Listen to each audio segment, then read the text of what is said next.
네, 예배에 대해서 이제 원론적으로 여러 가지들을 여러 측면에서 좀 살펴봤는데 더 많은 측면들이 있습니다. 뭐 예배도 중보적인 예배도 있을 수 있고 또 영적 대적하는 영적 전쟁에 관한 그런 예배에 관해서 우리가 깊이 나눌 수도 있고 그건 다음 기회에 그 부분들 함께 나누도록 하고 오늘은 좀 더 이제 구체적으로 우리가 사실 이제 예배 팀이기도 하지만 또 동시에 찬양을 위주로 우리가 예배를 진행을 하고 있습니다. 그래서 우리 찬양에 대해서 좀 더 우리가 좀 더 여러 어떤 모습들이 있는가 성경에서 성경 기준으로 성경에서 이야기하는 이 찬양의 모습들 또 하나님을 높여드리는 모습들이 어떤 것들이 있는가 지난번에 아마 다들 숙제들을 다 하셨을 겁니다.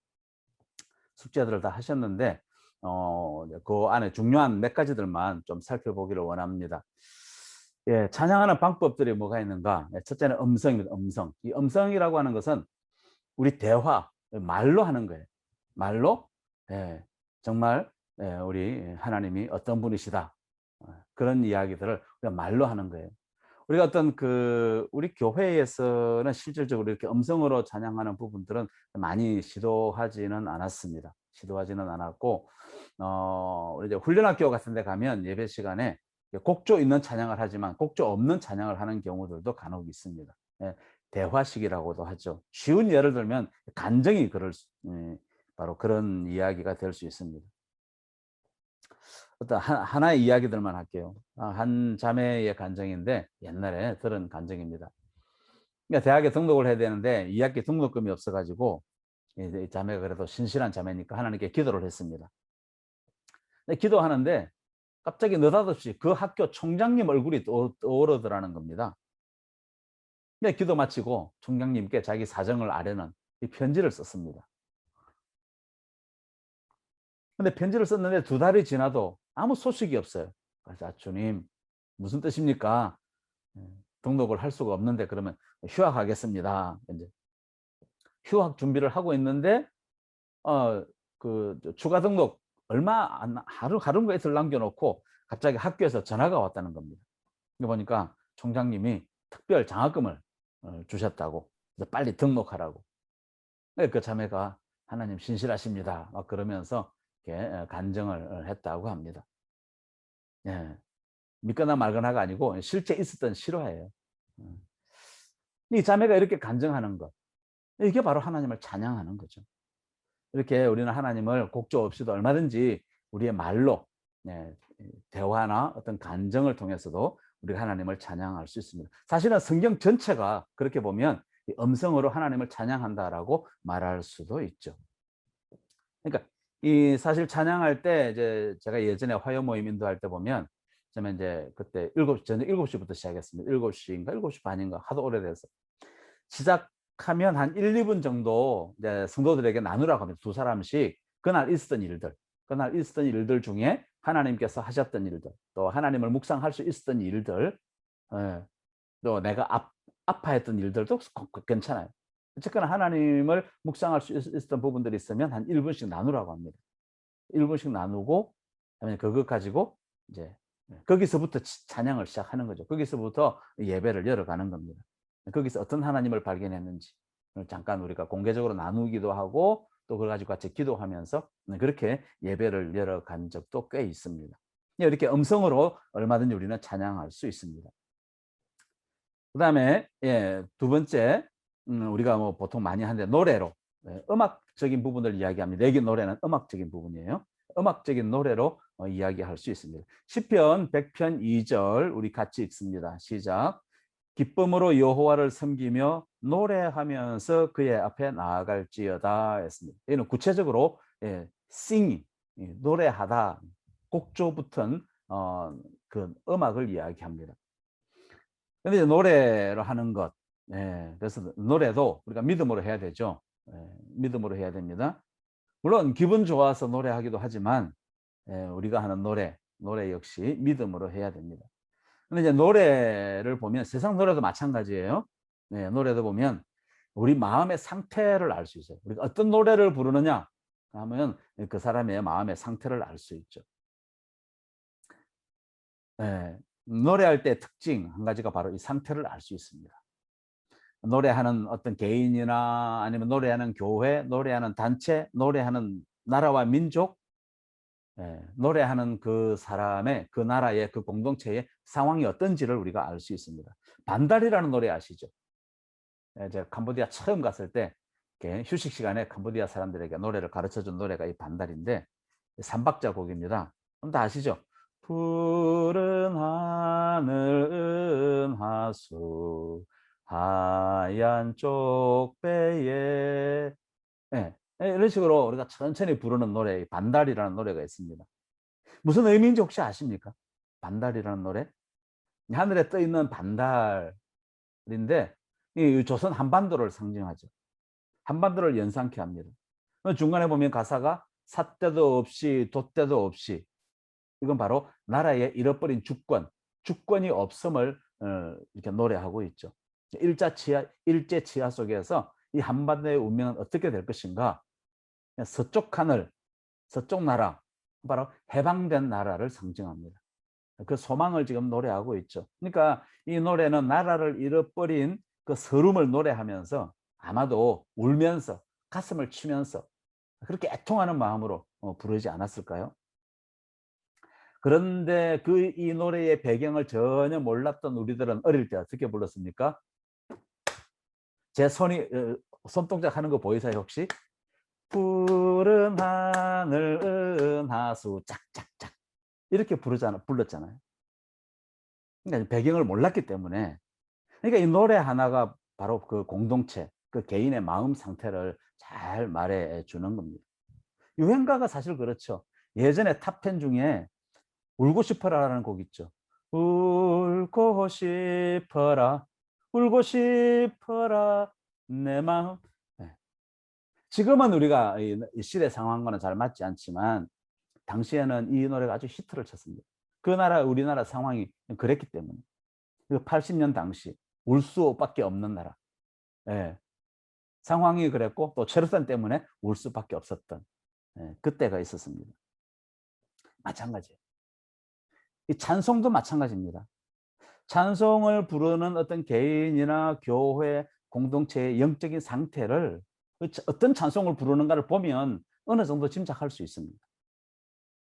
그런데 그 교회에서 평균적으로 은혜 받는 찬양이 세상에서 방황할 때 나 주님을 몰랐네, 아직도 이런 찬양하고 있다면 그럼 좀 우리가 생각해 봐야 됩니다.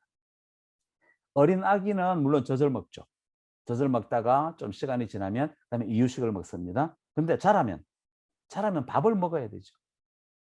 그러니까 이런 곡들은 좀 빨리 졸업을 해야 됩니다. 거기 뭐 문제가 있다는 게 아니라 10년이 지났는데도 세상에서 방황할 때 이런 찬양을 하고 이런 찬양의 은혜가 된다면 우리가 좀 더 한 번 더 생각해 봐야 되지 않을까요?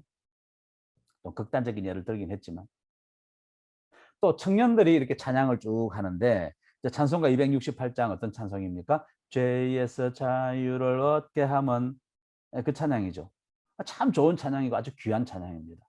그런데 1절 할 때는 막 그렇게 은혜 가운데 찬양하다가 2절만 가면서 2절에서 막 찬양하면서 갑자기 여기저기서 그냥 청년들이 주여 주여 하고 그 소리가 터져 나온다면 그럼 뭘 말해줍니까?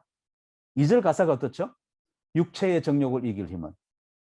지금 청년들이 이 음란의 영과 싸우고 있음을 말해주는 거죠. 한 교회의 영적 수준은 우리 교회 성도님들이 좋아하는 찬양 베스트 10을 딱 뽑아보면 알 수 있어요. 이 설문조사를 해서 성도님들이 좋아하는, 또 우리가 찬양 인도하다 보면 성도님들 은혜 받는 찬양이 어떤 찬양인지 알 수 있죠. 그런 부분들을 어떤 것들인지를 보면 그 교회, 그 성도들의 영적 상태, 영적 수준을 우리가 알 수 있습니다. 그러니까 이제 찬양 인도자가 정말 영적으로 민감해야 되는 게, 이런 객관적인 그런 정서 속에서도 또 동시에 이런 것들을 감안하되 하나님께 더 민감하게 반응하면서 그렇게 곡을 선곡하고, 또 선곡할 뿐만이 아니라 또 그렇게 회중들을 또 찬송으로 인도해 갈 수 있어야 됩니다. 그래서 제가 말씀드리지만 우리 예배팀, 찬양팀이 정말 중요한 이유가 뭔가 하면 바로 이런 회중들의 그런 영적 상태를 사실 어떻게 보면 바로 이 예배팀, 찬양팀이 결정한다고 해도 과언이 아니에요. 특별히 그중에서도 예배 인도자, 찬양 인도자, 선지자적인 기능이 있는 거죠. 그래서 찬양 인도자는 그런 면에서 보면 이 교회 전체의 그 영적인 한 파트를 리딩하고 있다라고 해도 그게 맞습니다. 한 영적인 한 부분을 책임지는 자가 바로 찬양 인도자예요. 그래서 굉장히 중요합니다. 작은 목사와도 같은 역할이죠. 교회의 다른 직분들은 보면 다 봉사직이라고 해도 됩니다. 다 봉사직인데 찬양 인도자는 봉사도 하지만 영적인 리딩, 인도자적인 그런 역할을 하고 있다는 것을 우리는 잊어서는 안 됩니다. 그다음에 두 번째, 우리 노래하는 사람에게 있어서 노래하는 공동체에서 알 수 있는 두 번째 특징은 뭔가 하면 그 노래가 그 개인, 그 공동체의 인생, 그 공동체의 방향 자체를 결정하는 데에 아주 지대한 영향을 끼친다는 사실입니다. 동전의 양면과도 같죠? 노래를 보면 그 상태를 알 수 있고 또 노래하는 걸 보면 그 방향을 알 수 있다는 겁니다. 군가를 왜 부르는 군대에서 군가는 앞으로 나가기 위해서 부르죠. 방향이 앞쪽입니다. 군가 부르면서 앞으로 부르면서 뒤로 후퇴하는 법은 없죠. 멋있는 사나 이런 군가도 다 마찬가지입니다. 전우의 시철을 넘어 앞으로 행진하게 나가기 위해서 분명한 방향성이 있는 곡입니다. 군가가 그렇고 유행가에 마찬가지죠. 아까 잠깐 말씀드렸지만 많은 경우 보면 유명한 가수들 보면 노래 가사대로 사는 것을 볼 수 있습니다. 가수 배호 씨 조용한 이별을 불렀죠. 아쉬운 이별, 돌아가는 삼각지 이런 노래들을 부르다가 29살에 세상을 떠나고 맙니다. 차중락 씨 낙엽 따라 가버린 사랑 혹시 아세요? 찬바람이 싸늘하게 두두두두 하는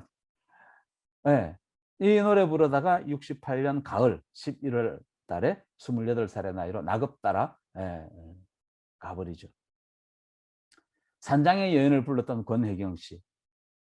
아무도 날 찾는 이 없는 이 산장의 여인 부르다가 아무도 없는 충북 어느 시골 마을 농가에서 죽었다고 합니다.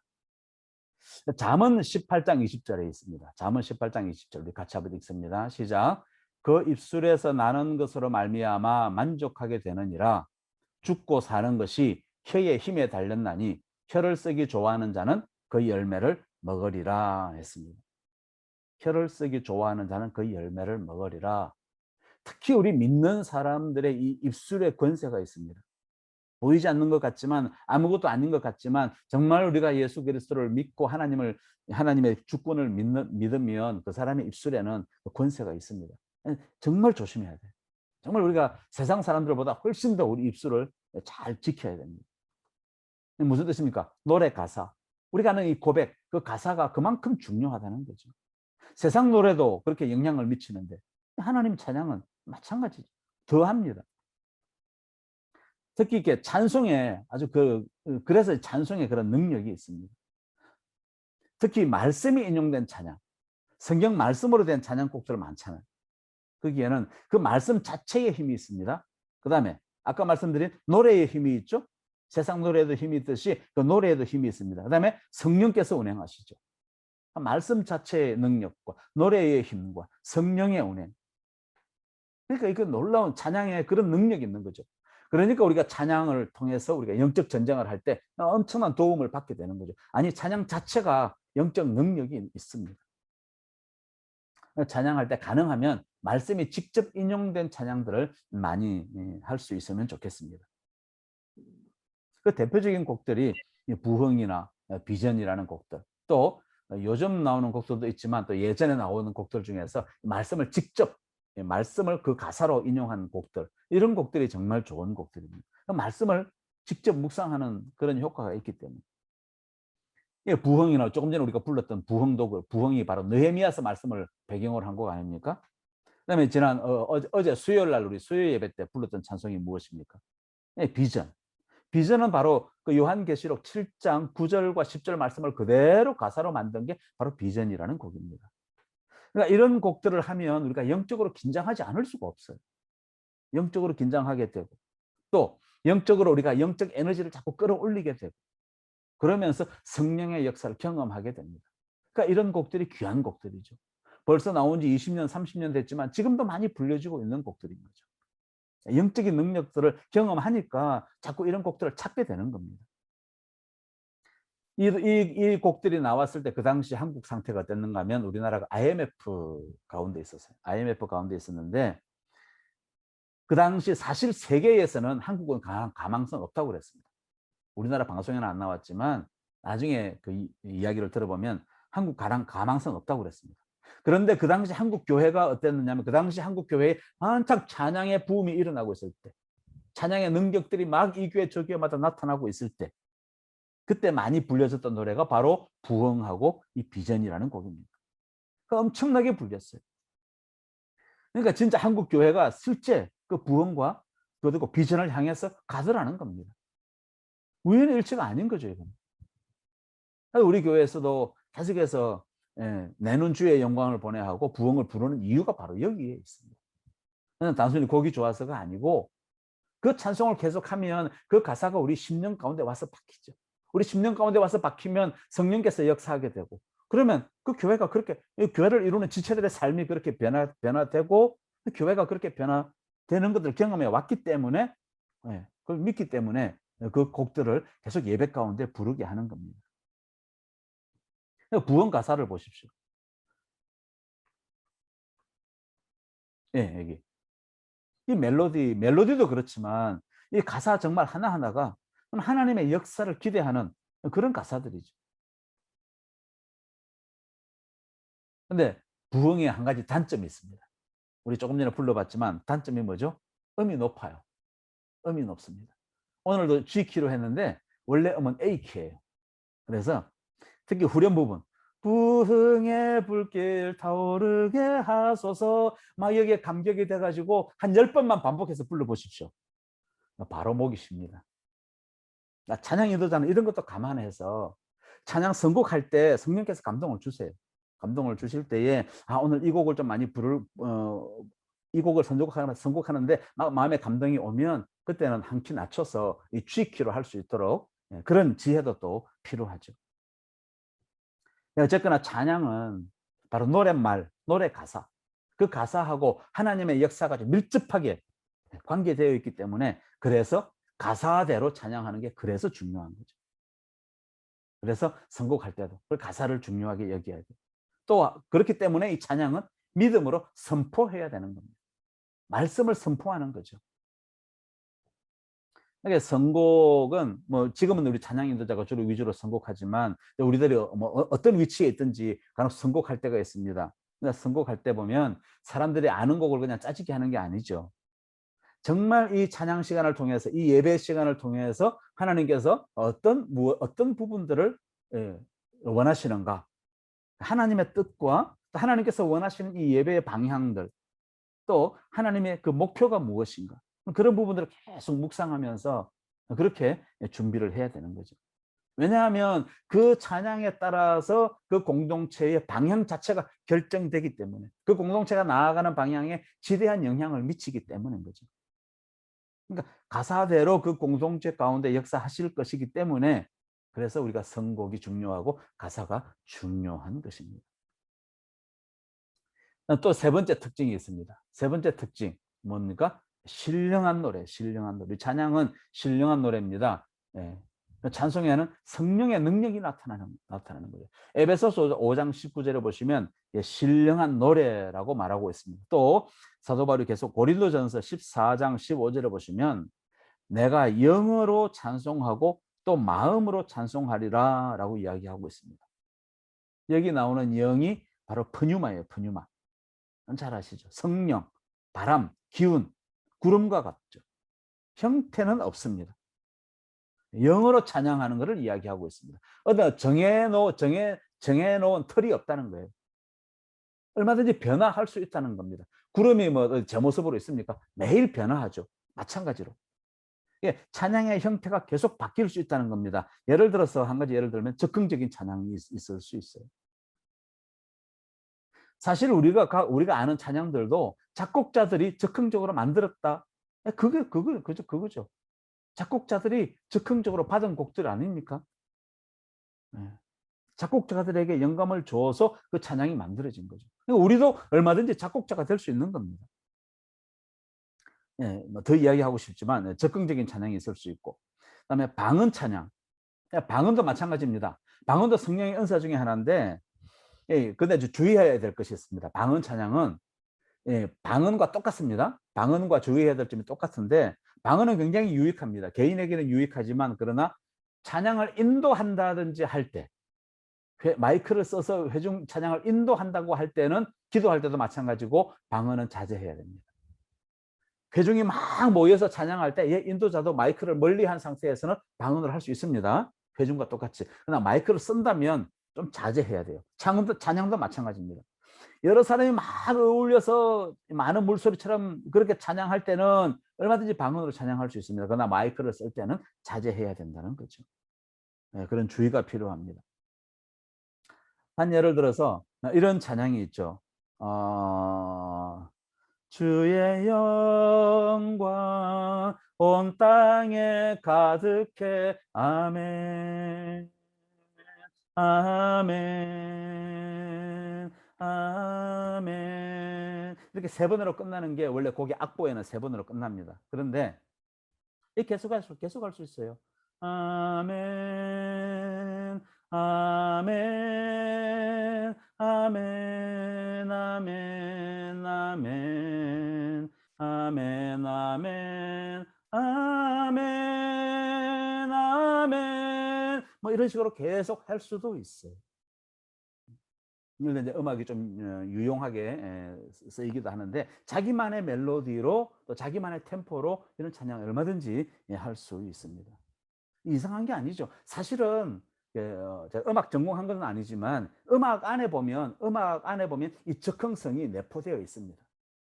음악 전문 용어로 애드리브라고 이야기하는데, 우리 한국 창에도 보면 애드리브 부분이 많이 있습니다. 서양 음악에도 있고. 근데 이제 이 신령한 노래는 특별히 이렇게 개인적인 겁니다. 개인적인 거. 지금 말씀드린 적흥적인 찬양, 방언 찬양, 전부 다 개인적인 부분이에요. 개별적인 찬양입니다. 아가서 2장 14절에 보시면 나의 비둘기야 내가 내 얼굴을 보게 하라. 그리고 내 소리를 듣게 하라. 너의 소리를 들려달라는 겁니다. 하나님이. 내 소리를 들려달라. 우리가 소리 내는 거. 그걸 하나님이 원하신다는 거죠. 그다음에 에스겔 43장과 요한계시록 14장 또 19장 6절에 보시면 많은 물소리라는 말이 나옵니다. 많은 물소리가 어떤 소리일까요? 잘잘잘잘잘잘잘 흐르는 소리죠. 한 수십 명, 수백 명이 모여가지고 이렇게 성경을 읽는다든지 뭔가 자기 나름대로 기도를 하고 나름대로 찬양을 하고 나름대로 소리를 내는 그 소리가 다 합쳐질 때, 그때 표현이 많은 물소리예요. 요한계시록에 보면 특별히 이것이 하늘의 수많은 천사들과 24장로들과 천사들과 또 흰옷 입은 수만 명의 사람들이 찬양하는 그 장면이 바로 그걸 표현한 것이 많은 물소리 아닙니까? 그러나 개인에게 있어서는 자기만의 노래인 거죠. 우리가 정해진 틀에서 정해진 곡을 노래할 수도 있지만 그게 아니라 자기만의 노래, 자기만의 곡조, 자기만의 찬양을 노래할 수 있다는 겁니다. 그러니까 이걸 기도는 이런 걸 뭐라 그러죠? 통성기도라고 하죠. 찬양은 통성 노래라고도 말할 수 있습니다. 우리가 어떤 의미인지 통성 노래, 통성 찬양 그런 게 있을 수 있죠.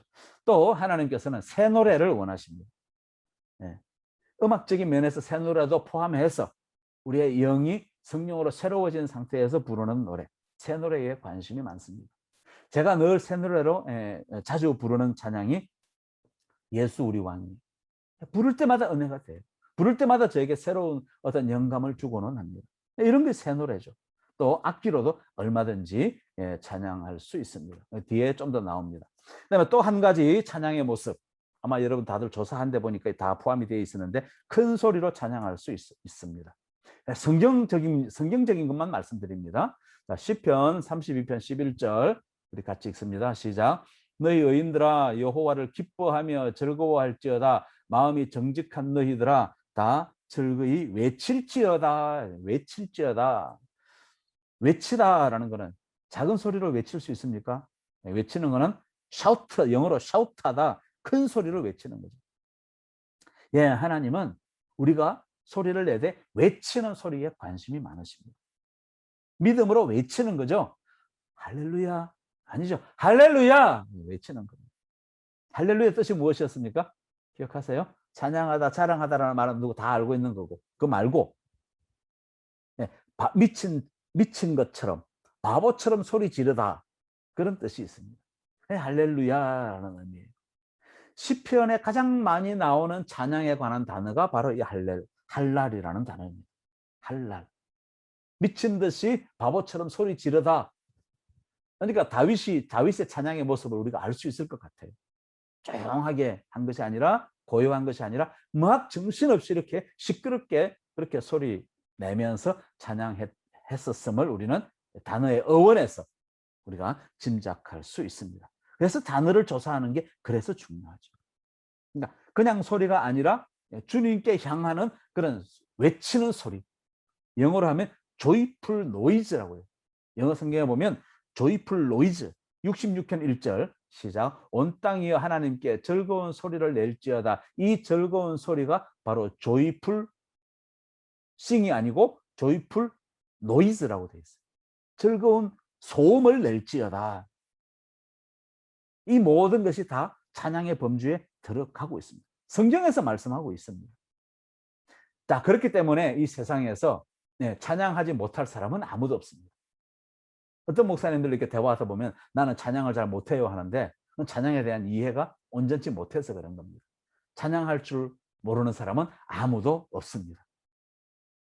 음악적으로 음치라면 어떻게 찬양할 수 있습니까? 소리 지르면 돼요. 소리 지르면 얼마든지 우리가 찬양할 수 있습니다. 물론 주님을 향해서. 이게 큰 소리로 외친다라는 의미죠. 그러니까 우리가 좀 더 이해를 쉽게 하기 위해서 축구 시합에서 한 골 넣으면 어떻게 합니까? 사람들이 가만히 있지 않죠. 옛날 2002년 월드컵 때 월드컵 첫 골을 누가 넣었습니까? 황선홍 선수가 넣었죠. 그때 여러분 기억하세요? 그때 와 넣었구나, 아 그렇구나, 이렇게 반응한 사람 한 사람도 없을 겁니다. 전부 다 와 하고 막 소리 질렀겠죠. 옆에 사람이 깜짝 놀랄 정도로. 그 와 하고 소리를 질렀는데 그 소리의 의미가 뭡니까? 황선홍 너 잘했다, 너 참 잘했다, 칭찬하는 칭찬의 메시지 아닙니까? 우리가 하나님을 향해서 큰 소리를 외친다는 것이 바로 이런 겁니다. 우리 찬양 중에 내 마음에 주를 향한 사랑이 하는 곡이 있죠. 그 후렴 부분을 보면 순교자의 삶을 사는 이에게, 그 다음에 7박자가 쭉 늘어집니다. 근데 원찬양을 들어보면 그 중간에 와 하고 사람들 소리 지르는 부분이 이게 편집해서 넣어놓은 부분이 있어요. 근데 우리는 이제 그 부분을 빼고 7박자 너무 길어서 한마디를 빼고 찬양하지만 거기에 샤우트 외치는 소리가 들어갑니다. 얼마든지 그럴 수 있다는 거죠. 우리 인간이 하나님을 찬양하는 게 그런 겁니다. 성경에 보면 송축하다라는 말이 나오죠. 영어로 blessing이라는 말이 있는데 이 히브리어 말로 보면 이 히브리 말이 바라크라는 말입니다. 바라크 말. 바라크의 원래 뜻이 엎드려서 경배하다, 또 엎드려서 축하하다라는 그런 의미가 있습니다.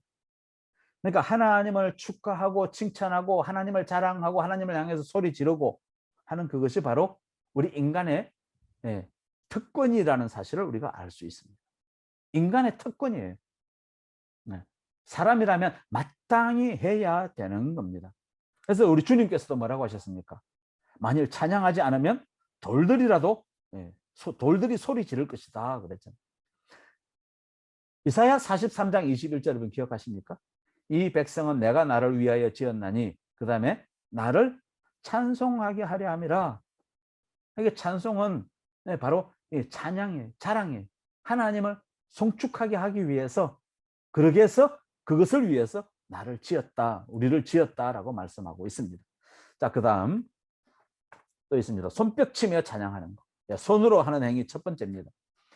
시편 47편 1절 우리 같이 읽습니다. 시작. 너희 만민들아 손바닥을 치고 즐거운 소리로 하나님께 외칠지어다 했습니다.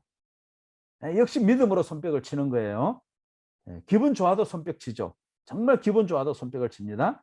그러나 기분 나빠도 손뼉 치며 찬양하시기 바랍니다. 찬양은 명령이에요. 손뼉 치면 건강에도 좋습니다. 혈액순환도 잘 돼요.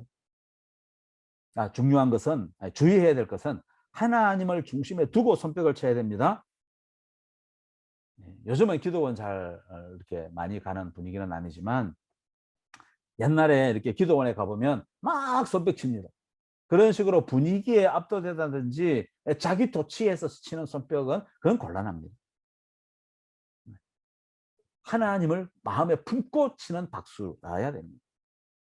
그다음에 여기 만민들아라고 했는데 만민들아라는 것은 갈채를 의미합니다. 또 올림픽 얘기를 제가 말씀을 드리는데 2002년 올림픽 때 대한민국 그러고 나면 박수 쳤죠.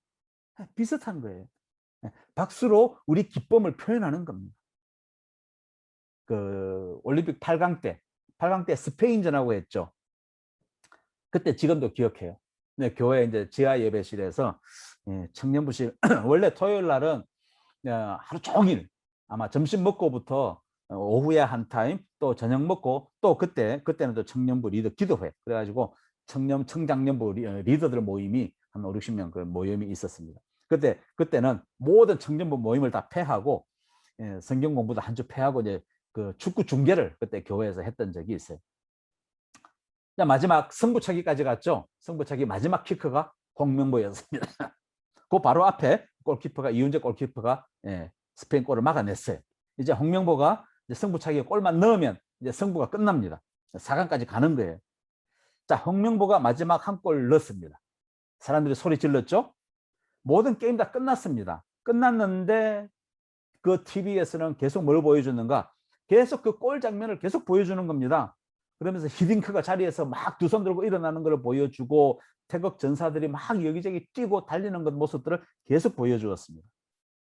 누가 뭐라고 하지 않았는데도 모든 청년들과 거기 교육자들 다 모여가지고 일어나가지고 거짓말을 하지 않고 한 2분 이상, 한 3분 이상 계속해서 기립 박수를 했습니다.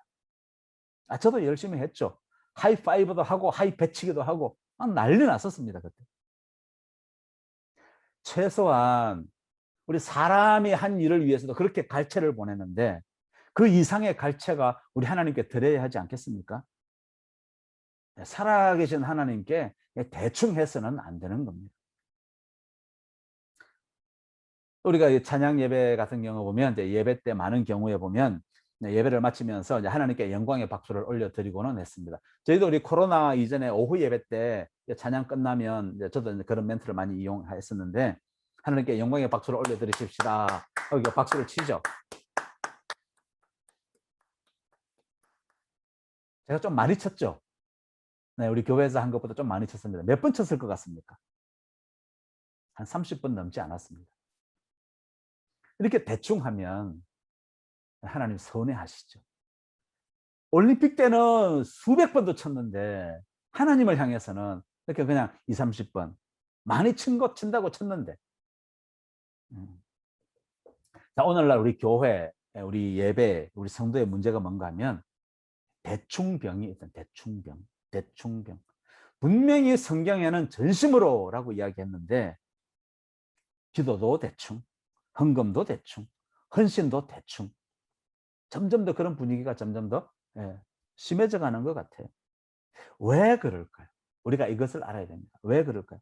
나를 온전히 내려놓지 못하기 때문에.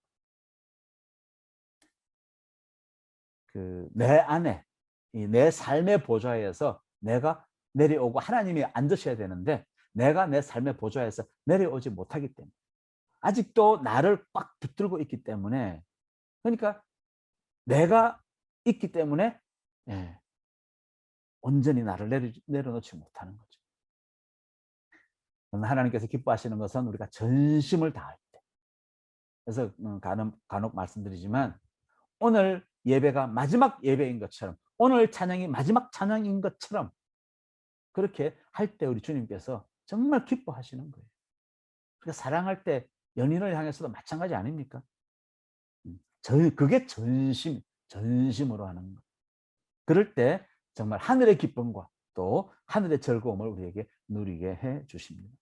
예전에 토요일 날 저녁에 이렇게 기도회 할 때 막 소리 지르고 집에 가면 꼭 한 소리 듣죠. 내일 가서 설교해야 되는데 소리를 목을 그렇게 쓰면 어떡하냐고. 근데 저는 그게 조정이 안 돼요.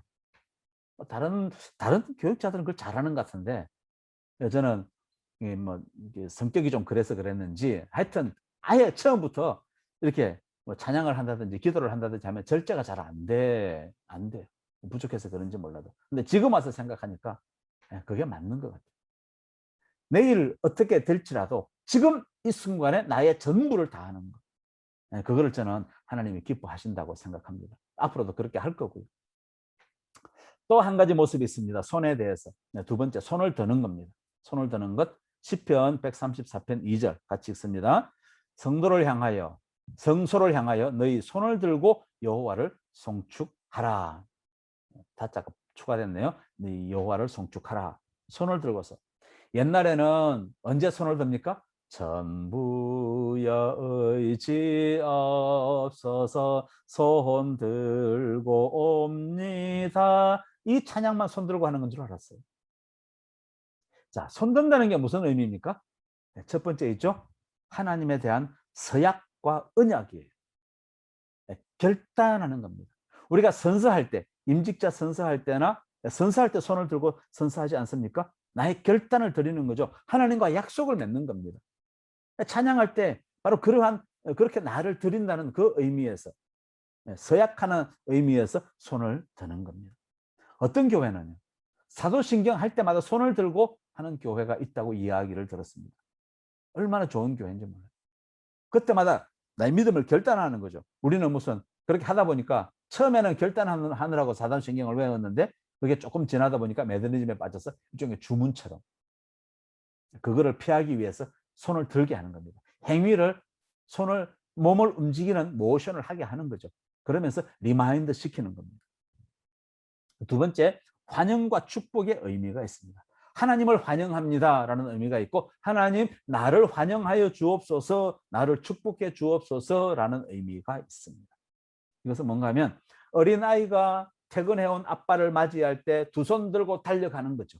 하나님 나를 안아주세요. 아빠 나를 안아주세요라는 것처럼.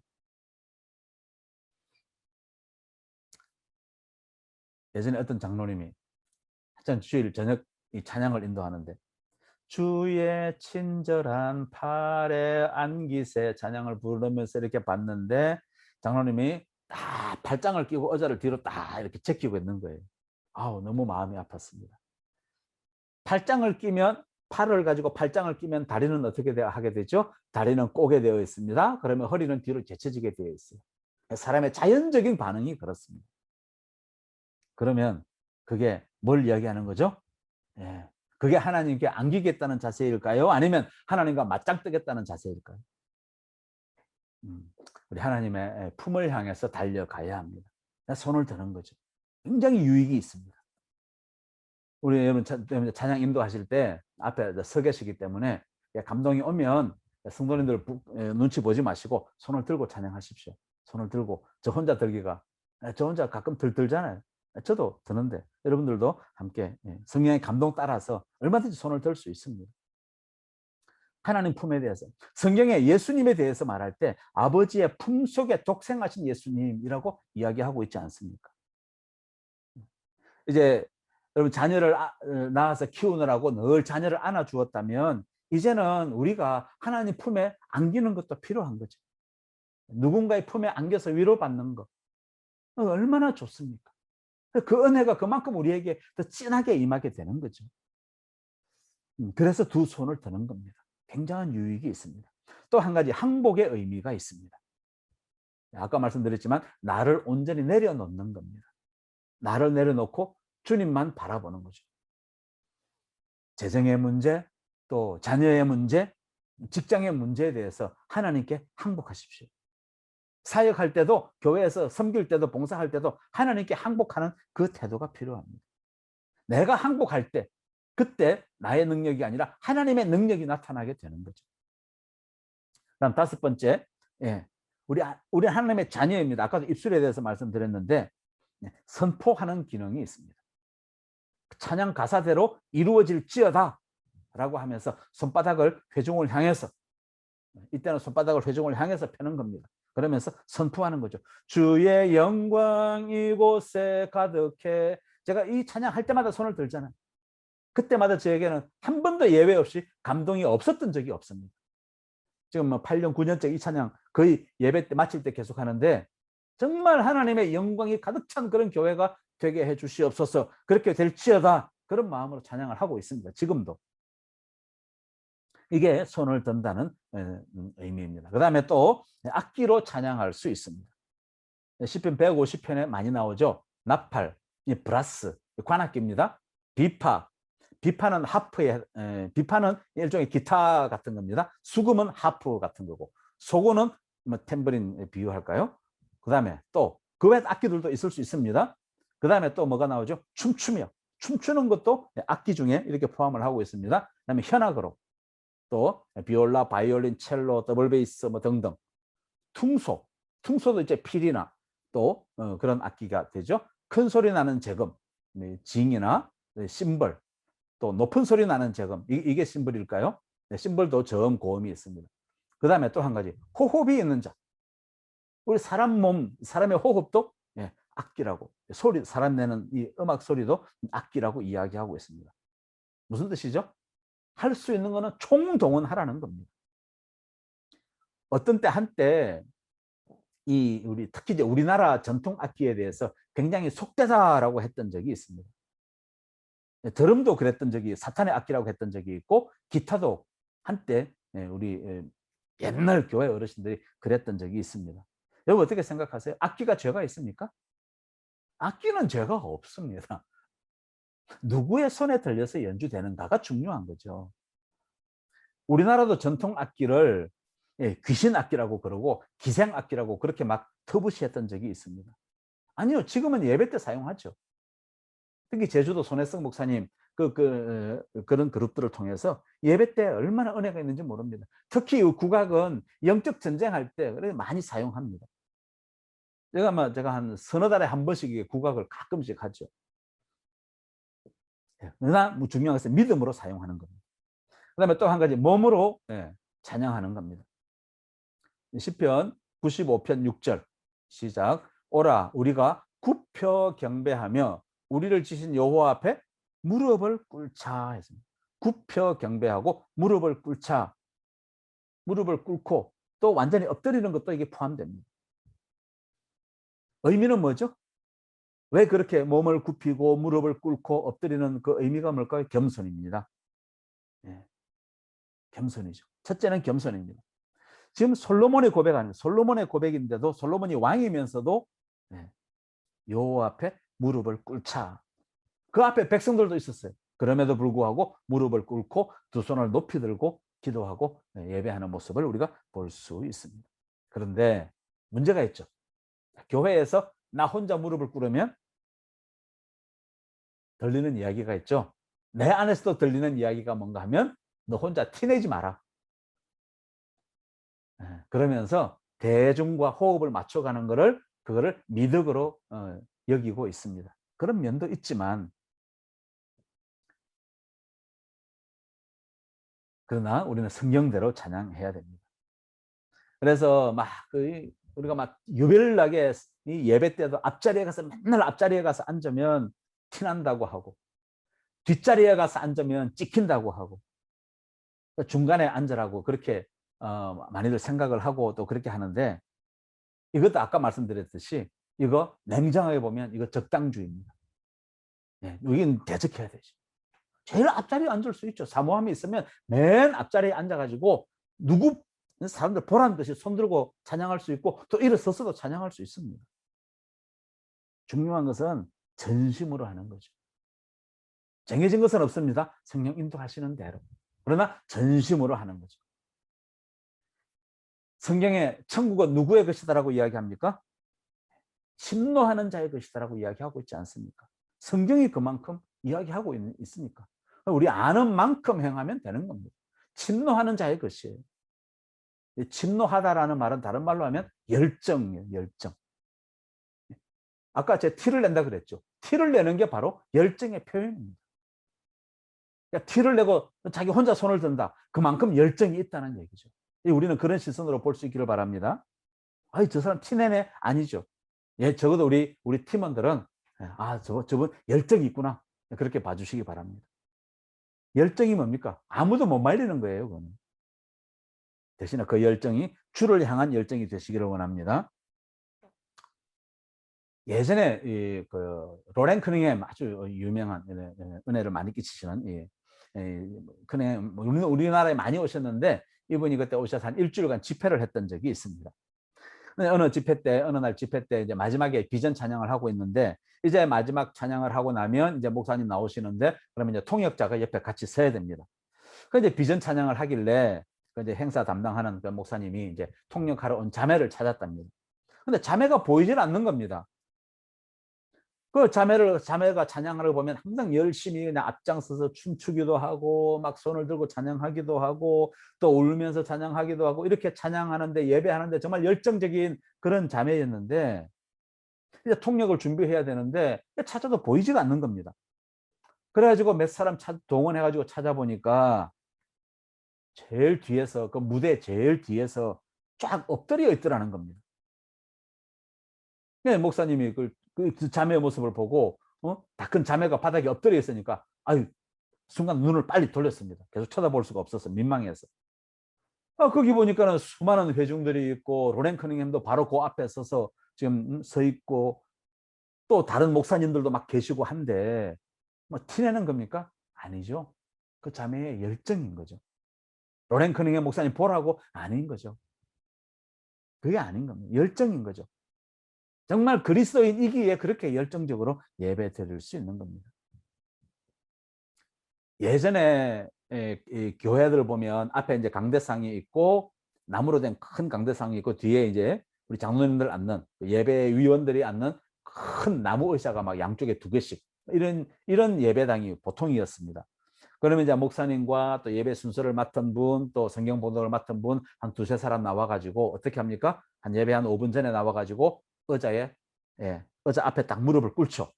의자 앞에 무릎을 꿇고 기도합니다. 예배를 위해서, 자기 맡은 순서를 위해서, 그날 그 예배가 정말 은혜 가운데 생명 충만한 예배가 해달라고 기도합니다. 그 모습이 사실은 회복이 돼야 되죠.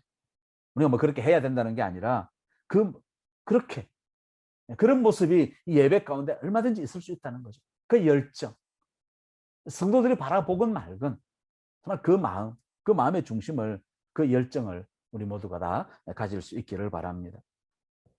또 한 가지, 몸으로 하는 찬양의 유익이, 손을 들다 무릎을 꿇고 하는 이 모든 것도 다 포함할 수 있는데, 유익이 뭔가 하면 집중하게 해줍니다. 우리로 하여금. 예전에 제가 하숙할 때 그 하숙집 주인이 마작을 좋아했어요. 노름인데, 이제 하숙집 아줌마가 이제 하필 이제 저만 집에서 저를 시켜가지고 거기에 무슨 그 과일을 갖다 주라고 시켰어요. 아마 한 1박 2일 정도 했던 것 같아요. 이제 과일을 들고 들어갔는데, 담배 냄새가 얼마나 자욱한지. 근데 빨리 갖다 주고 나오는데 제 눈에 몇 사람이 띄었습니다. 몇 사람이, 보통 우리 이제 양반개고 남자들이니까 양반개고 앉아 있거나, 또 발이 저리면 또 뭐 폭에서 이렇게 옆으로 앉아 있거나 그렇게 할 텐데, 한 2명인가가 이렇게 무릎을 꿇고 있는 겁니다. 좀 이상했어요. 근데 나중에 이렇게 그 화투 치는 사람들 보면 막 집중해 있으면 무릎 꿇는 거 보게 돼요. 집중하는, 그만큼 마작에 집중하고 있었던 거죠. 무릎 꿇고, 어떤 사람은 무릎을 꿇으면 옆에 사람 배가 보인다고 하는데, 어쨌거나 무릎을 꿇으면 그렇게 집중하는 그런 효과가 있습니다. 그만큼 예배에 집중하기를 원하는 거죠. 그래서 예배, 우리는 과연 무엇에 집중하고 있는가 하는 겁니다. 자녀에게 집착하면 안 됩니다. 돈에게 집착하는 것이 아니라 하나님께 집중할 수 있어야 되는 거죠. 그렇게 하려면 내 마음의 보좌, 아까 말씀드렸죠. 내 마음의 보좌에 과연 누가 앉아 있는가 하는 겁니다. 우리가 예배를 시작하면서도 아직도 내가 내 마음의 보좌에 앉아 있는가? 아니면 정말 그 하나님을 내 보좌에 앉혀드리고 나는 보좌에서 내려와 있는가 하는 겁니다. 어떤 분은 하나님을 보좌에 앉혀드리고서는 자기도 함께 앉아있는 사람들이 간혹 있어요. 그게 아니라 하나님만 앉혀드리고 나는 보좌를 내려와야 합니다. 과연 내 마음의 보좌에 누가 앉아 있는가?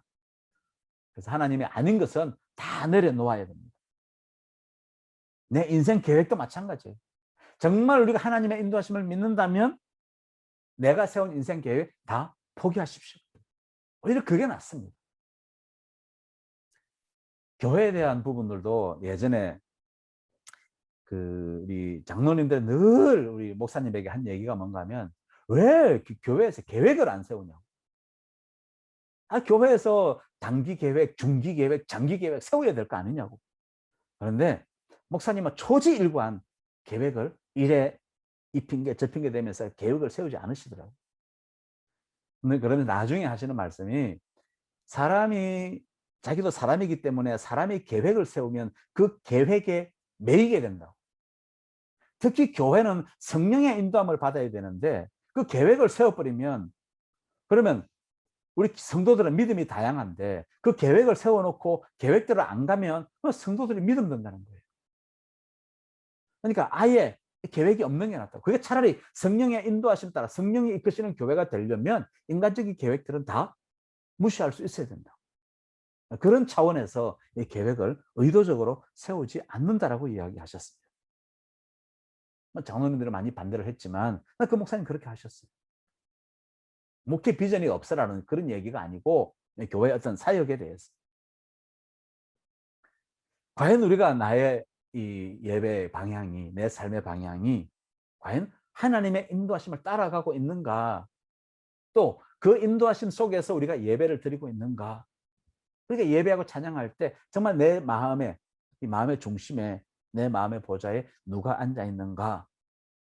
그게 굉장히 중요합니다. 그리고 얼마나 열정을 가지고 그 예배 찬양 시간에 하나님께 집중하느냐 문제 같은 거예요. 그다음에 또 같은 맥락입니다. 일어서서 찬양하는 것. 몸을 움직이는 게 굉장히 유익이 있습니다. 같은 열정과 집중 똑같이 해석할 수 있습니다. 자, 시편 134편 1절. 시작. 보라, 밤에 여호와의 성전에 서 있는 여호와의 모든 종들아 여호와를 송축하라. 밤에도 서 있다고 했습니다. 135편 2절. 시작. 여호와의 집, 우리 여호와의 성전, 곧 우리 하나님의 성전 뜰에 서 있는 너희여. 성전 뜰에 서 있다는 것은 구체적으로 예배 중에 있다는 거죠.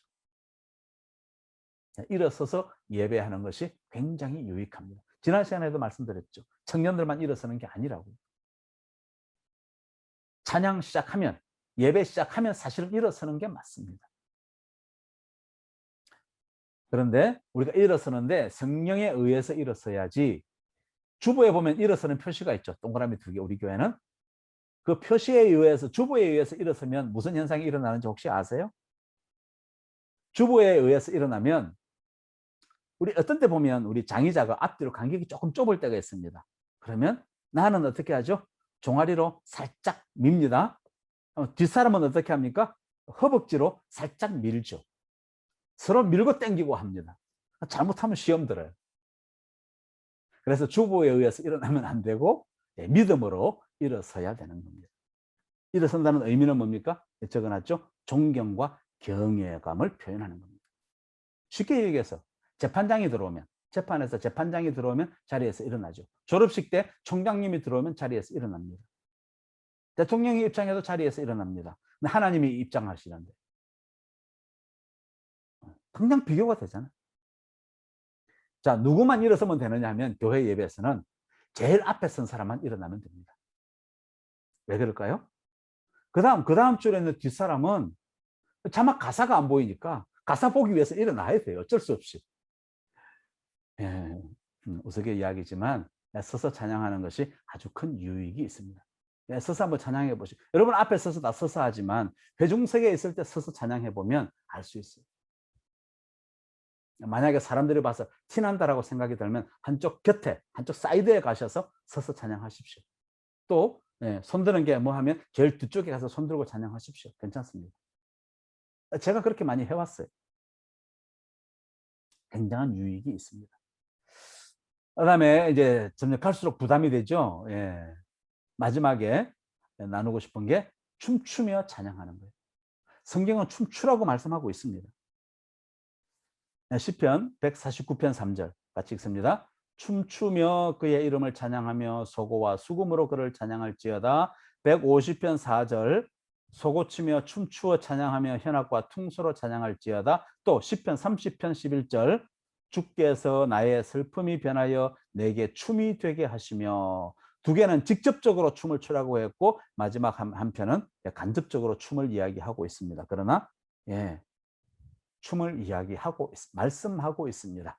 자, 우리가 춤이 어색합니다. 주여 이 춤을 지워 주시옵소서 라고 한다고 해서 성경 말씀이 지워지지가 않습니다. 춤을 추라고 하면 춤을 추어야 합니다. 성령의 인도하심 따라서. 자, 아까 말씀드린 거, 몸을 굽히는 거, 성경 말씀 제가 몇 개 말씀드렸죠? 하나. 그다음에 일어서서 찬양하는 거, 성경 말씀 2군데. 춤추며 찬양하는 거, 성경 말씀 3군데가 나와 있습니다. 무엇을 할 수 있습니까? 하나님 무엇을 가장 좋아하죠? 자, 다시 말씀드립니다. 몸을 굽혀서 1번, 일어서서 2번, 춤추며 3번. 자, 시편은 무엇을 가장 강조하고 있습니까? 하나님은 무엇을 가장 좋아하십니까?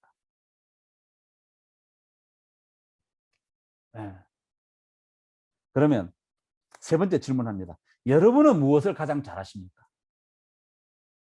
답이 같아야 되는데 답이 다르죠. 어떤 사람은 이 질문을 하니까 1번, 2번, 3번 쓰는 게 아니라 4번 의자에 앉아서 라고 쓰는 사람이 있는데, 춤추며 찬양하는 거 성경이 아주 강조하고 있습니다. 왜 그럴까요? 왜 성경이 춤추는 것을 강조할까요? 춤은 온 몸을 반응해야 되기 때문에 머리끝부터 손, 발, 허리까지 전체를 다 동원해야 하기 때문에 그렇습니다. 물론 주의해야 될 게 있죠. 춤출 때에 난잡하다든지 또 뭐 이효리 댄스 그런 걸 춤추면 안 됩니다. 성령께서 인도하시는 춤이 있을 수 있어요.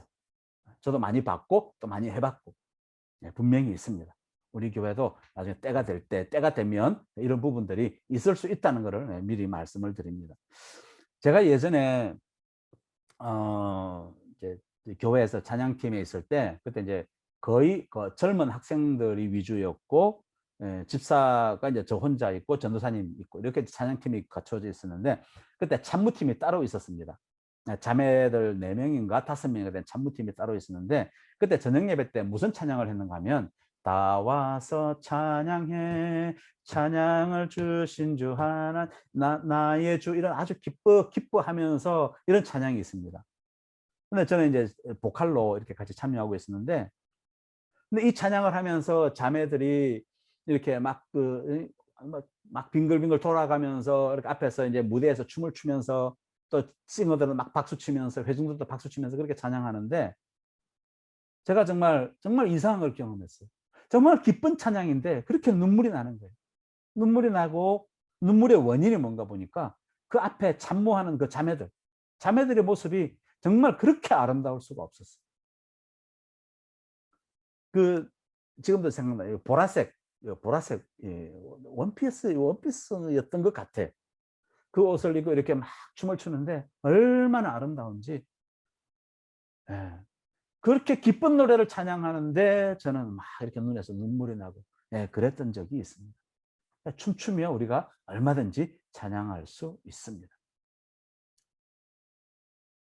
또 누가 춤을 추었습니까? 다윗이 춤을 췄죠. 다윗이 춤을 춘 사건 여러분 기억하시죠? 드디어 법궤가 이제 성전으로 성전에 안치가 되었습니다. 성전에 법궤가 있는 곳 지성소 안에 법궤를 안치했을 때 다윗이 너무나 기뻐가지고 춤을 추었습니다. 성령 춤을 추었겠죠. 어떻게 추었습니까? 너무나 기뻐서 바지가 벗겨지는 줄도 모르고 춤을 추었습니다. 얼마나 창피한 일입니까? 미갈에 대해서 성경은 뭐라고 합니까? 심중에 업신여겼다라고 했는데, 해석하면 마음의 중심으로 결단해서 업신여겼다라는 뜻입니다. 내가 업신여기기로 결정하고, 그리고 나의 의지를 가지고 왕인 다윗을 업신여긴 겁니다. 무시한 거죠. 사실 미갈은 성경에 나온 기록에 의하면 지금까지 한 번도 자기 마음의 보좌에서 내려온 적이 없습니다.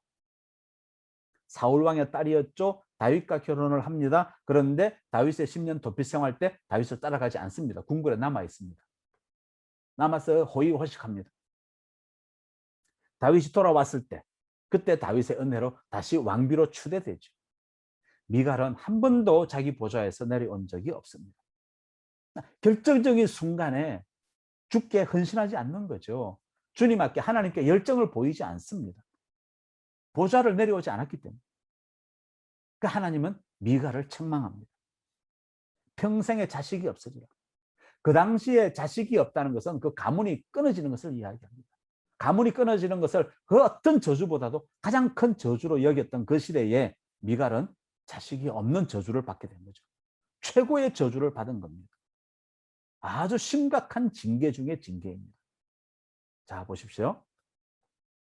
오늘날 우리 많은 그리스도인들 안에 미갈에게 자식이 없는 것 같은 그런 신앙의 열매 없이 사는 성도들이 많이 있습니다. 성도라고 하면서 신앙생활을 한다고는 하는데 기쁨도 없고 평강도 없고 그렇다고 세상을 살아가는데 담대함이 있느냐? 그렇지도 않습니다. 세상 사람들하고 똑같이 염려하고 근심 걱정하고. 그러니까 그 사람을 통해서 제자도 일어나지도 않습니다. 왜 그럴까요? 왜 그런 무능력, 아무 능력을 보이지 않는 그리스도인으로서의 모습을 전혀 찾아볼 수 없는 그런 삶을 왜 살게 될까요? 예배 측면에서 보면 자기 보좌에서 그 사람에게 자기 보좌에서 내려와 본 적이 있는가? 이 질문을 하고 싶은 거죠. 이것을 살펴보아야 합니다. 자기 보좌에서, 마음의 보좌에서 내려오고 정말 주님을 보좌에 올려서 그런 삶을 살아본 적이 있는가? 정말로 하나님을 왕으로 모시고 왕이신 나의 하나님 하듯이 이 곡이 그래서 우리 예배 때 얼마나 귀한 곡인지 모릅니다. 한 번밖에 안 부르지만 왕이신 나의 하나님. 보좌를 내려오는 거죠. 하나님이 예배 중에 임하여 주시옵소서. 하나님 예배 가운데 임재하여 주셔서 예배 드리는 내 심령 가운데 왕으로 임재하여 주셔서 나를 통치하여 주시옵소서. 그 의미의 곡이 왕이신 나의 하나님이라는 이 찬양입니다.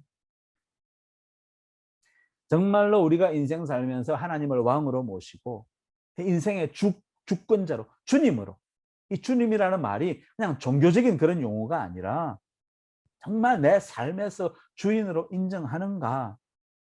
아니면 여전히 내가 말은 그렇게 하지만 여전히 내가 내 보좌에 앉아서 인생의 모든 결정들을 내가 하는가 하는 겁니다. 내가 계획 세우고 내가 결정해 가고. 여러분 이제 우리들은 모두 보좌에서 내려오실 수 있기를 바랍니다. 다윗처럼. 그리고 중요한 것은 우리가 찬양하는 가사대로만 하면 돼요.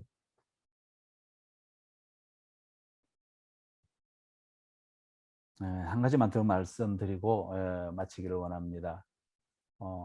보좌에서 내려오는 것이 가장 중요합니다. 그다음에 이제 또 한 가지 우리가 이제 사역하는 게 팀으로 사역하고 있습니다. 뭐 팀 사역에 대해서도 사실 여러 가지들을 이야기를 해야 되지만 제일 중요한 거는 권위예요, 권위. 네. 팀 리더의 권위만 이야기하는 것이 아닙니다. 각자에게 그 주어진 파트에 대한 권위가 있습니다. 네. 인도자는 인도자의 권위가 있어요. 그다음에 또 건반은 건반 맡은 사람으로서의 권위가 있습니다. 건반에 대해서는 누구도 뭐라 그러면 안 돼요. 또 기타면 기타, 또 보컬이면 보컬, 또 엔지니어면 엔지니어. 각자의 권위가 있습니다. 특히 우리는 이제 지금 엔지니어가 따로 없는데 이게 저에게 제일 큰 숙제예요. 이미 이제 우리 팀만 해도 엔지니어가 없어서는 안 되는 팀입니다.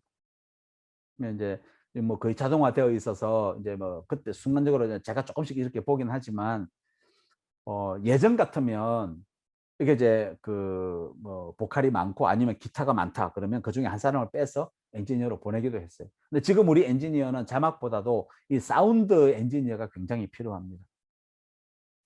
지금 이제 뭐 구성이 나와 있죠. 팀장과 인도자와 악장이 따로 있습니다. 악장이 필요한 이유는 가끔 이게 인도자가 이렇게 이제 곡을 이렇게 서로 연결할 때 이게 편곡이 필요한 부분들이 있을 수 있어요. 이 코드에서 저 코드로 넘어가는데 좀 음악적으로 좀 스무스하게 아니면 또 이런 분위기로 넘어갔으면 좋겠다 하면 악장과 의논해서 간단하게 이렇게 편곡을 행하는 부분들이 있을 수 있어요. 네, 그런 역할을 위해서 악장을 두기도 합니다.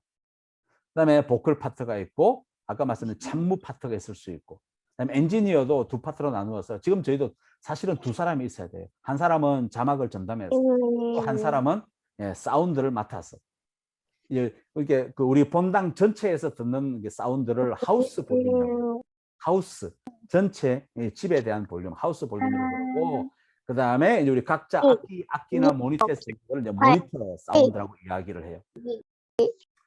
엔지니어가 필요한데 그다음에 이제 피아노, 스트링, 우리야 고마워. 우리 목소리가 계속 들리네요. 피아노, 스트링, 브라스 이게 건반 쪽만 해도 사실은 지금 두 대가 놓여져 있는데 사실 하나가 더 필요합니다.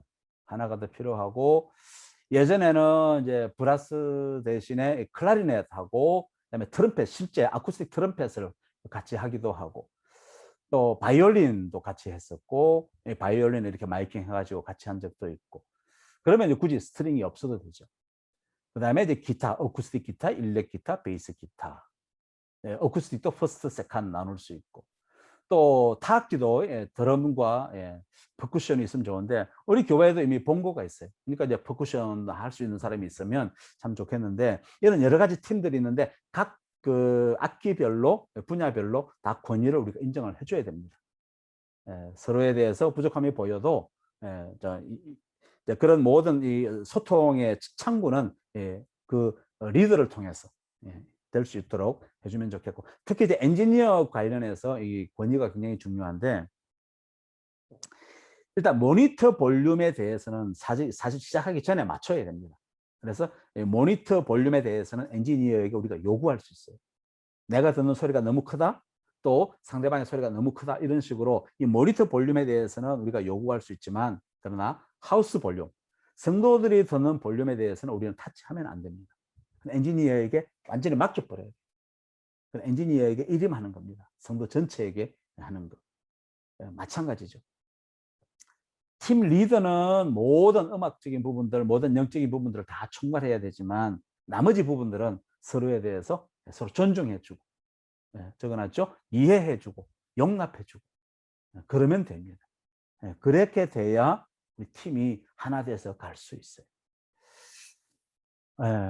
그 다음에 팀 사역에 있어서는 또 그 팀별로 각 분야별로 서로 이제 다음 차세대 다음 사람들 또 나와 또 스위치할 수 있는 사람들까지도 우리가 고려해서 그분들을 또 양육하는 것도 필요한데 그 부분들까지는 아직 우리가 안 되기 때문에 어쨌거나 이제 우리가 지금 이제 9명, 10명 이렇게 되다 보니까 우리 팀원에 대해서 이제 서로에 대해서 이해해주고 존중해주고 용납해주고 그런 부분들을 우리가 좀 그런 부분들을 키워가야 되고 그 다음에 또 여기 이제 적지는 않았는데 또 지금 우리가 해야 되는 게 지금 아까도 제가 장로님하고 좀 많은 이야기들을 나누었는데 지금 이제 교회마다 제일 답답한 게 뭐냐 하면 모임을 못 한다는 거예요.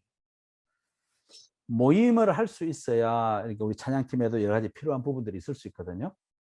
사운드도 사운드고 또 각 분야에 있어서 어떤 그 필요한 모니터라든지 또 위치라든지 이런 부분들을 서로 조정하면서 부분적으로 맞춰갈 수 있는데 또 연습 시간도 지금 주일밖에 우리가 연습을 못 하는데 사실 한 달에 한 번 정도는 우리가 토요일 날 모여서 좀 한 3, 40분 아니면 1시간 정도 좀 집중해서 같이 연습할 수 있으면 좋겠는데 시간 지나가면서 좀 더 우리가 좀 더 팀을 이제 갖추고 갈 수 있도록 하도록 하고 그 제일 중요한 거는 우리 개인적으로 여러분 아직은 모일 수가 없기 때문에 여러분 개인적으로 각 분야에 대해서 계속 공부를 좀 하십시오. 저도 지금 우리 지금 이제 그 신디가 없기 때문에 신디를 어떻게 하면 좀 이렇게 권사님이 지금 열심히 하고 안 권사님이 피아노도 하고 신디도 하고 다 하고 있는데 신디 파트를 제가 좀 어떻게 좀 맡아서 할 수 없을까 해가지고 신디를 좀 한두 개 이렇게 멜로디를 이렇게 누르고 하고 누르기도 하고 물론 실수도 하죠. 여러분 아마 많이 들으실 겁니다. 실수도 하고 하는데 그 신디와 또 브라스 주법에 펜타토닉 주법이 있다는 걸 얼마 전에 알았어요. 열심히 인터넷 찾다 보니까 어떻게 하면 신디를 연주할 수 있을까 검색하다 보니까 그렇게 나오더라고요. 그러니까 저도 이제 담임 목사지만 또 말씀도 준비해야 되고 교회 전체 성도들도 돌아보고 해야 되지만 또 지금 찬양팀에 좀 더 이렇게 에너지를 쏟고 있기 때문에 찬양팀이 어떻게 하면 좀 더 발전할 수 있을까 그래서 이 세미나도 하는 거고 그런 식으로 우리 각자가 각 자기 분야에 대해서 좀 연구도 하고 좀 공부도 하고 좀 그렇게 하면 좋을 것 같아요. 우리 특히 보컬 되시는 분들은 서로 이제 몇 분들이 되니까 좋은 발성에 대해서 발성이나 기초가 발성이니까 발성에 대해서 어떤 뭐 좋은 유튜버들 영상들이 많이 있거든요. 그런 것들을 서로 좀 나눈다든지 또 기타 하시는 분들은 또 지금 우리 기타 작은 앰프들이 있어요. 작은 앰프들하고 전체 하우스 볼륨하고 어떻게 연결시킬 것인가 그런 부분들도 같이 좀 의논도 하고 또 기타 주법도 좀 같이 개발하고 이런 계속해서 이렇게 업그레이드하는 부분들이 있어야 돼요.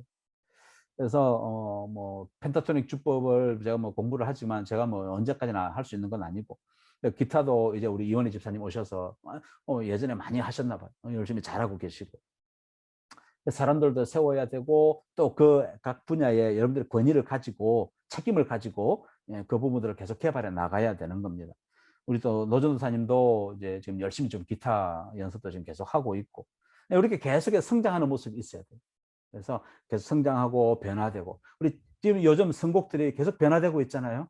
성도님들이 처음이라 조금 어렵다고 하는 분들도 계신데 저는 보기에는 가사들도 정말 은혜로운 가사들이고 정말 우리가 영적으로 도전받는 가사들이고 곡들도 그렇고 그런 것들이 얼마나 좋은지 몰라요. 계속해서 변화해가는 모습이 저만 하는 것이 아니라 우리 여러분 모두가 함께 이 일들을 좀 같이 할 수 있기를 바랍니다. 전에 한번 이 보컬에 대해서 참 쉽게 이렇게 가르친 영상이 있었는데 나중에 제가 찾으면 우리 유튜브에 다시 올려드리도록 하겠습니다. 어쨌거나 아까 처음에 말씀드렸지만 이게 5주간 했지만 이게 시작이라는 거죠.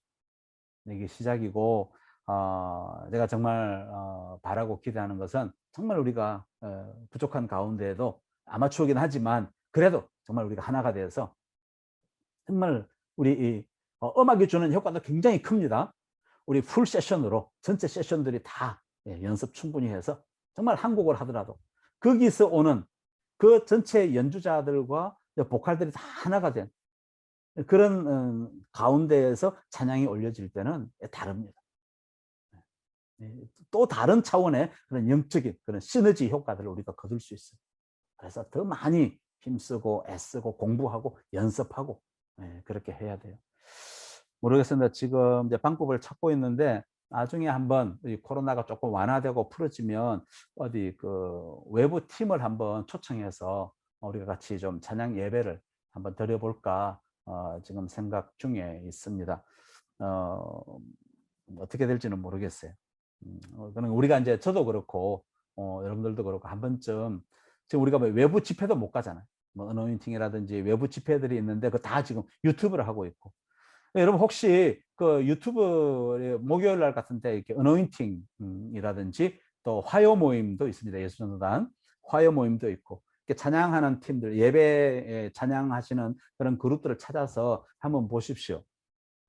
보시고 또 그분들이 어떻게 하는가 이렇게 보시기를 바라고 또 한 가지만 더 말씀드리면 보컬을 하시는 분들은 이게 발음 가사대로라고 제가 계속 강조했는데 그 가사대로가 되려면 발음 하나하나 이 주의 영광 하면은 주의 영광이라는 말이 내 입안에서 완전히 소화가 돼야 됩니다. 주 할 때는 입술이 앞으로 쑥 나와야 돼요. 그러니까 뭐가 도움이 되냐면 발음할 때 성가대 지휘할 때도 제가 그걸 많이 강조했는데 뉴스를 보십시오. 뉴스. TV 뉴스를 보면 아나운서도 입술을 많이 연구해 보시면 돼요. 아나운서 입술을 보면 우리가 내가 말하는 입술하고 아나운서들이 말하는 입술하고 달라요. 아나운서들은 훨씬 더 입술을 많이 벌립니다. 여러분 그 말하는 입술을 한번 녹화를 하고 아나운서들하고 한번 비교를 해보면 금방 알 수 있어요. 그다음에 그러면서 이제 주의는 애로 발음하죠. 주의 영광할 때 그냥 연으로 발음하기 쉬운데 영광, 또 찬양할 때 잔양이 되기 쉬워요. 찬자, 치읓이 분명하게 발음이 돼야 됩니다. 그렇게 한 단어 한 단어가 정확하게 우리 안에서 우리 이 입 안에서 소화가 되고 그 다음에 마이크를 타고 나갈 때 그게 성도들에게 전달되면 성도들은 훨씬 더 선명하게 가사를 들을 수 있습니다. 이게 굉장히 중요해요. 악기는 악기대로 중요하지만 보컬들은 이 가사 하나를 내 입안에서 완전히 소화시켜서 내뱉는 것이 굉장히 중요합니다. 그러나 어색해요. 처음에 해보십시오. 굉장히 어색합니다. 주의 영광 이곳에 가득해, 가득해, 가득해. 해보면 굉장히 어색해요. 근데 그거 하셔야 돼요. 여러분 집에서 찬양곡들 놓고 가사들을 연습을 많이 해보시기 바랍니다. 이영자 받침 들어가는 거, 찬양, 영광 이런 단어들이 굉장히 어렵습니다. 의외로 찬양하다 보면. 그래서 그런 것들을 염두에 두시고 그렇게 해서 찬양을 하면 금방 달라요. 회중들 금방 압니다. 이게 제 경험담이에요. 그렇게 훈련을 시켜서 한번 해보니까 성도님들이 찬양 듣기 편하다고 금방 이야기합니다. 그래서 여러분들도 이제 원론적인 것만 말씀을 드렸습니다. 보컬에 대해서만 말씀드렸는데 나머지 분야들도 각자 집에서 열심히 연습하십시오. 저도 이 기타를 지금도 연습합니다. 지금도 제가 선곡해 놓으면 기타 한 번씩 다 쳐봐요. 먼저 15년 기타 친 게 30년이 넘었지만 다 한번 해봅니다. 해보고 그 다음 예배 드려요. 그래서 정말 열정을 가지고 그렇게 여러분들이 예배에 임할 수 있기를 간절히 소원합니다. 자, 우리 마지막 그 외에 우리가 또 같이 나누고 싶은 부분들이 나중에 기회가 되면 찬양의 능력에 대해서 또 중보 찬양과 또 영적 전쟁에 대해서도 우리가 같이 좀 나눌 수 있기를 원하고요. 자, 이 두 말씀 우리 함께 읽겠습니다. 함께 마지막으로 같이 읽습니다. 시작. 이 성은 내가 나를 위하여 지었나니 나를 찬송하게 하려 함이니라. 뭐가 빠졌죠? 백자가 빠졌죠? 이 백성은 내가 나를 위하여 지었나니, 이 백성은 내가 나를 위하여 지었나니 뭐 하게 하려? 나를 찬송하게 하려 함이니라 했습니다. 그 다음에 시편 33편 1절 시작. 너희 의인들아 여호와를 즐거워하라. 찬송은 정직한 자들이 마땅히 할 바로다 했습니다. 제가 늘 말씀드렸죠. 정직한 예배자, 있는 모습 그대로를 드리는 정직한 예배자. 찬송은 정직한 자들이 마땅히 할 바로다 했습니다. 선택이 아니라 필수라는 거죠. 자, 그래서 여러분 모두가 여러분 한 분 한 분, 한 사람 한 사람이 다 하나님께서 찾으시는 그런 예배자로 세워지기를 간절히 소원합니다. 오늘은 제가 기도하고 마치겠습니다. 하나님 아버지, 주님 은혜 감사드립니다. 우리 구성제일교회 우리 귀한 예배팀, 우리 찬양팀을 주님 손에 올려드립니다. 하나님 아버지, 부족함도 있고 또 연약함도 있지만 그러나 아버지 하나님, 지금 우리가 있는 이 상황 가운데에서 정말 최선을 다하여 지금 예배드리고 있사오니 주님 긍휼히 여겨주셔서 이제 더 마음을 합하여서 더 아버지 하나님 열정적으로 정말 나의 전부를 드리며 또 아버지 우리의 마음의 중심에서 아버지 마음의 보좌에서 오직 하나님 한 분만 우리 마음의 보좌에 올려드린 채 그렇게 나의 전부를 다하는 그런 예배자들로 아버지 변화될 수 있도록 도와주시옵소서. 그래서 우리들을 통하여서 정말 우리가 그러한 영적인 리더들로 그러한 선지자적인 그런 사명을 가질 때에 또 우리들을 통해서 하나님 은혜가 온 회중 안으로 우리 구성제일교회 안으로 흘러갈 수 있음을 믿사오니 주님 그러한 역할들을 능히 감당해내는 우리 귀한 주의 자녀들 다 되게 하여 주시옵소서. 그래서 예배 때마다 정말 우리 마음 가운데 감동이 있고 감격이 있고 또 성도들 안에도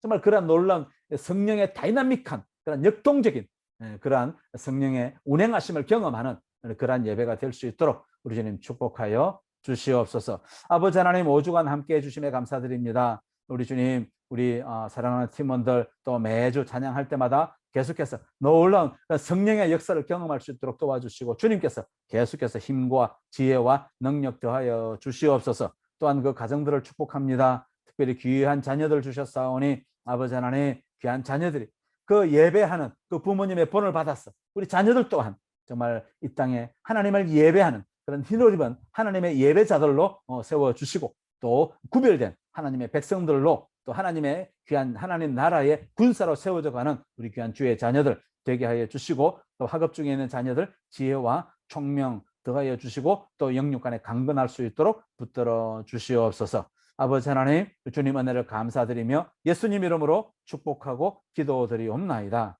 아멘.